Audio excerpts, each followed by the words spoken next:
ಹಿರಿಯ ಅಧಿಕಾರಿಗಳೇ ಹಾಗೂ ನನ್ನ ಎಲ್ಲ ಸಹೋದ್ಯೋಗಿ ರೈತ ಮಿತ್ರ ಬಾಂಧವರಿಗೆ ನನ್ನ ಕೋಟಿ ನಮಸ್ಕಾರಗಳನ್ನು ತಿಳಿಸ್ತಾ ಇದ್ದೀನಿ.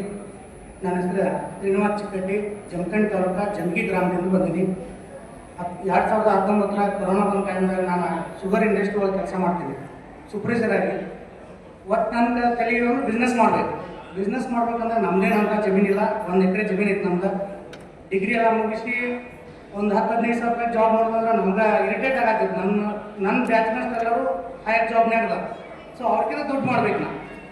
ಅಂಥ ಟೈಮ್ದಾಗ ಕಬ್ಬಿನ ಜ್ಯೂಸ್ ಶುಗರ್ ಇಂಡಸ್ಟ್ರಿ ಒಳಗೆ ಕೆಲಸ ಮಾಡ್ತಿದ್ವಿ. ಕಬ್ಬಿನ ಜ್ಯೂಸ್ ರೆಡಿ ಮಾಡಿ ಜನರಿಗೆ ಕೊಡ್ಬೇಕಂತ ನಾನು ಪ್ಲ್ಯಾನ್ ಮಾಡಿದ್ದು. ಆ ಪ್ಲ್ಯಾನ್ ಒಳಗಡೆ ಸುಮಾರು 1-5-6 ತಿಂಗಳು ಪ್ಲ್ಯಾನ್ ಮಾಡಿದ್ವಿ ನಾವು. ಕೊರೋನಾ ಲಾಕ್ಡೌನ್ ಆದ ಟೈಮ್ದಾಗ ಪ್ರೆಸರ್ವೇಟಿವ್ ತರಿಸಿದ್ವಿ, ಚೀನಾದಿಂದ ತರಿಸಿದ್ವಿ, ಮತ್ತು ಆನ್ಲೈನ್ದಾಗ ಕೊಟ್ಟರು. ಅದನ್ನು ತಂದು ಸಕ್ಸಸ್ ಮಾಡಬೇಕು ನಮ್ಮ ಬುದ್ಧಿ ಹೇಳ್ತೀವಿ. ಸಕ್ಸಸ್ ಆಗಲಿಲ್ಲ. ಅದಕ್ಕೆ ಹೆವಿ ಪ್ರೆಷರ್ ಒಳಗಡೆ ಮಾಯ್ಚರ್ ಕಡಿಮೆ ಮಾಡುವಂಥ ಮಿಷನರಿಗಳು ಬೇಕಾಗ್ತದೆ. ಸೊ ಅದಕ್ಕೆ ದುಡ್ಡು ಹಾಕಬೇಕಾದ್ರೆ ಕೋಟ್ಯಾನ್ಗಟ್ಟಲೆ ಇನ್ವೆಸ್ಟ್ಮೆಂಟ್ ಆಗೈತಿ. ನಮ್ಮ ಕಡೆ ಕೆಲಸ ಅಂತ ಬಿಟ್ಟಿವಿ. ಅಂತ ಜಾಬ್ ಬಿಟ್ಟ ನಂತರ ನಾವು ಇನ್ನೇನು ಮಾಡಬೇಕು ಅನ್ನೋಂಥ ಟೈಮ್ದಾಗ ನನಗೆ ಉತ್ತಮ ಆಗಬೇಕು, ಸೊ ಸಮಾಜಕ್ಕೆ ಉತ್ತಮ ಆಗಬೇಕು ಅಂಥ ಕೆಲಸ ಹುಡುಕಾಡೋ ಟೈಮ್ದಾಗ ನಾವು ಏನು ಮಾಡಿದ್ರು ನಮ್ಗೆ ಇದನ್ನ ಸೆಟ್ ಆಗ್ತಾ ಇಲ್ಲ ಅಂತ ಜಮಖಂಡಿ ಸರ್ ಸಿಕ್ಕರು. ನೀವು ಸರ್ ನಾನು ಹಿಂಗೆ ಮಾಡ್ಬೇಕನ್ನತ್ತಂದ್ರಿ, ಹೆಂಗೆ ಮಾಡೋದು?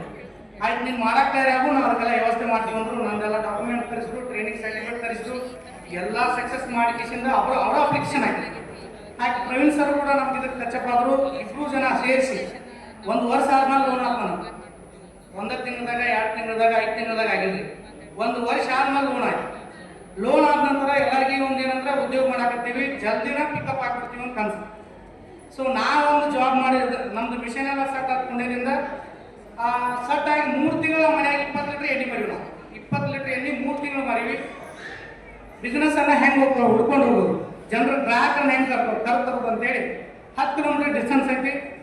ಮೊದಲೇ ಬಿಸ್ನೆಸ್ ಮಾಡೋದು ನನಗೆಲ್ಲ ಬೇದ್ರು ಹಳ್ಳಿಯವ್ರು ಮಾಡತ್ತಾರೆ. ಸೊ ಬಿಸ್ನೆಸ್ ಸಾಕಾಗಿಲ್ಲ. ಸೊ ನನ್ನ ಕಾನ್ಸೆಪ್ಟ್ ಏನಂದ್ರೆ ಹಳ್ಳಿಯಿಂದನೇ ದಿಲ್ಲಿಗೆ ಹೋಗ್ಬೇಕು. ಆ ಒಂದು ಕಾನ್ಸೆಪ್ಟ್ ಒಳಗೆ ನಾನು ಇದ್ದೀನಿ. ಅದು ನಮ್ಮ ಕಾನ್ಸೆಪ್ಟ್ ವರ್ಕ್ ಆಗಲಿಲ್ಲ, ಅವ್ರ ಹೇಳಿದಾಗ ಆಯಿತು. ಸೊ ಆ ನಮ್ಮ ಜಮಗಿಯಿಂದ ಜಮಖಂಡಿಗೆ ಬಂದು ಕಾಂಪ್ಲೆಕ್ಸ್ ಎಲ್ಲ ಮಾಡಿ ಮನೆ ಕೊಟ್ಟಿವಿ, ಸಕ್ಸಸ್ ಆಗಲಿಲ್ಲ. ಮನೆಗೆ 100 ಗ್ರಾಮ್ ಎಣ್ಣೆ ಕೊಟ್ಟು ಅದು ಕೂಡ ಸ್ವಲ್ಪ ವರ್ಕ್ ಆಯಿತು. ಒಂದು 20 ಜನ ಬಂದರು.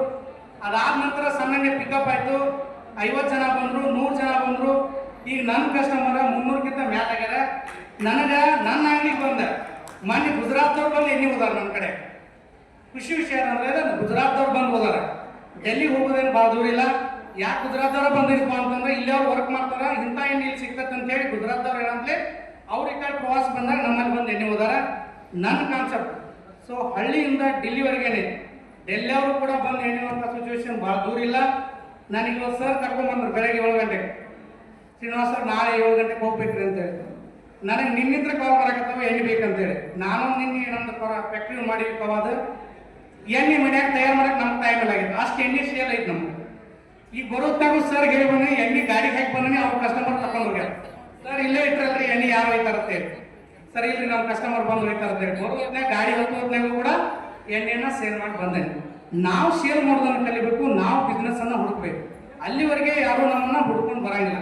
ನಾವು ಎಲ್ಲೇ ಒಂದು ಕಡೆ ಮಾಡ್ಕೊಂಡಿರ್ತೀವಿ ಅಂತಂದ್ರೆ ಬಿಸ್ನೆಸ್ನಾಗ ಲಾಸ್ ಆದ್ರೂ ಲಾಸ್ ಆಗಿಬಿಡ್ತೀವಿ. ಕರ್ಕೊಂಡು ಬರ್ಬೇಕು ನಾವು ಬಿಸ್ನೆಸ್ಸನ್ನು ನಮ್ಮ ಜೊತೆ ತಿರುಗಾಡಿಸ್ಬೇಕು. ಆವಾಗ ನಮಗೆ ಮಾರ್ಕೆಟಿಂಗ್ ಸ್ಕಿಲ್ ಬೆಳೆದಿದೆ. ನಾವು ಮೊದಲು ಮಾರ್ಕೆಟಿಂಗ್ ಸ್ಕಿಲ್ ಕಲಿಬೇಕು. ಉದ್ಯೋಗ ಮಾಡೋರು ಹೇಳ್ತೀನಿ, ನೀವೆಲ್ಲ ಬಂದಾಗ ಅಂತ ಒಂದು ಮಾತು ನನ್ನ ಕಿವಿ ಮಾತೈತಿ. ಮೊದಲು ಮಾರ್ಕೆಟಿಂಗ್ ಮಾಡೋದು ಕಲೀರಿ. ಉದ್ಯೋಗನ ನೀವು ಮಾಡಲಿಕ್ಕೂ ನಿಮ್ಮ ಲೇಬರ್ ಹೆಚ್ಚಿದ್ರು ಕೂಡ ಕೆಲಸ ಮಾಡ್ತಾರೆ. ಸೊ ಅದನ್ನು ಮಾರ್ಕೆಟಿಂಗ್ ಮಾಡೋದು ನೀವು ಯಾರು ಕಲ್ತಿರಂದ್ರೆ ಸೊ ನೀವು 100% ಸಕ್ಸಸ್ಫುಲ್ ಆಗ್ತೀರಿ. ಇವ್ರೇನು ಕಾರ್ಯಕ್ರಮ ಮಾಡ್ಯಾರ ಅದು 100ಕ್ಕೆ 100ರಷ್ಟು ಕೆಲಸ ಆಗ್ತದೆ ಅಂತ ಹೇಳ್ತೀನಿ. ನನಗೆ ಪ್ರಧಾನಮಂತ್ರಿ ಅವರಿಗೆ ನಮ್ಮ ಸರ್ಕಾರಕ್ಕೆ ನಾನು ಹೃದಯ ತುಂಬ ಧನ್ಯವಾದಗಳನ್ನು ಸಲ್ಲಿಸ್ತೀನಿ. ನಾನು 15,000 ರೂಪಾಯಿ ಪೇಮೆಂಟ್ ಮಾಡ್ತಿದ್ನಿ. ನನ್ನ ಜೊತೆ ಕೆಲಸ ಮಾಡೋರಲ್ಲ 20,000 ರೂಪಾಯಿ ಪೇಮೆಂಟ್ ತೊಗೊಳತ್ತಾರ. ಬಟ್ ನನಗೊಂದು ಸಂತೋಷ, ನಾನೊಂದು 50,000 ರೂಪಾಯಿ ಪೇಮೆಂಟ್ ತೊಗೊಳಂತ ಸಕ್ಸಸ್ಫುಲ್ ಜಾಬಿಗೆ ಬಂದಿದ್ದೀನಿ. ಅದ್ರ ಜೊತೆಗೆ ನಾನು 3-4 ಜನರಿಗೆ ಕೆಲಸ ಕೊಡ್ತಾ ಇದ್ದೀನಿ ಅನ್ನೋ ತೃಪ್ತಿ ನನಗೈತಿ. ಅವ್ರು ಭಾಳ ಅಂದ್ರೆ 18,000 ರೂಪಾಯಿ ತೊಗೊಳತ್ತ 18,000 ರೂಪಾಯಿ ತೊಗೊಳತ್ತ. ಚಿಂತೆ ಬಿಡ್ರಿ. ಕಬ್ಬಿನ ಬೆಲ್ಲದನಿಕೆ ನಾವು ಮಾಡಿಲ್ಲ, ಕವಾಬ್ ಮಾಡಾಕತ್ತೀವಿ. ಕವಾಬ್ ಒಂದು ಯೂನಿಟ್ ಸರ್ ನಾನು ಮಾಡಿಕೊಟ್ರ ನಾನು ರೈತರಿಗೆ ದಲ್ಲಾಳಿಗಳು ನಮಗೆ 28 ರೂಪಾಯಿ ಹಾಲು ರೈತರು ಖರೀದಿ ಮಾಡ್ತಾರೆ.